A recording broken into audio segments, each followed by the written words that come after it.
కొత్త చీర కట్టుకుని ఓ పెళ్లికి పోయినా. ఇక ఆడ అందరు నన్నే చూడబట్టిండ్రు. నా చీర అంచుని చూసి మస్తు తారీఫ్ చేసిండ్రు.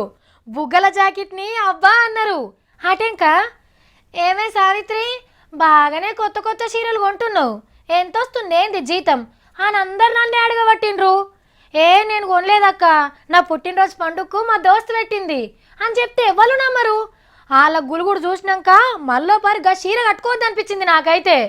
చూస్తేనేమో మంచి ఖరీదైన చీరే, మందేమో నా మీద పడి ఏడవబట్టిరి. మంచి మంచి చీరలు కడుతున్నారని నా మీద పడి ఏడుస్తున్నారు. ఇక ఏం చేయమంటారు చెప్పుండ్రి. అమ్మయ్యా, కర్ణాటక సీఎం సిద్దిరాములు సార్ వాచి కథ ఓడిసింది. ట్విస్టులు మలుపుల నడుమ అసెంబ్లీ స్పీకర్ తిమ్మప్పతానికి చేరింది. హాగో 70 లక్షల గడియారం చూపెట్టుకుంటా ఎట్లా నవ్వుతున్నాడో.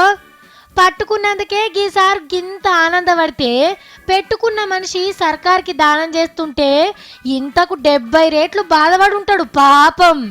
ప్రతిపక్షాలు ముళ్ళుగట్టెతోని గుచ్చే వరకు మురిపం తీరక ముందే సర్కార్కి చదివించుకోవాల్సి వచ్చింది.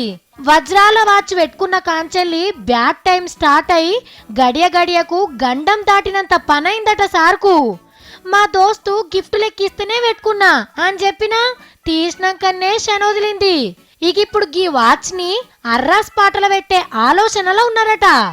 సిద్దిరాములు సార్ భక్త సిద్ధయ్యలు కూడా కొనేదందుకు తయారుగానే ఉన్నారట. మరి 70 లక్షల సెకండ్ హ్యాండ్ గడియారం ఎంత ధర వలుపుతుందో చూడాలే. కానీ ఇప్పుడు సిద్ధరాములు సారు 70 రూపాయల వాచి పెట్టుకోవాలన్నా భయపడుతుండొచ్చు.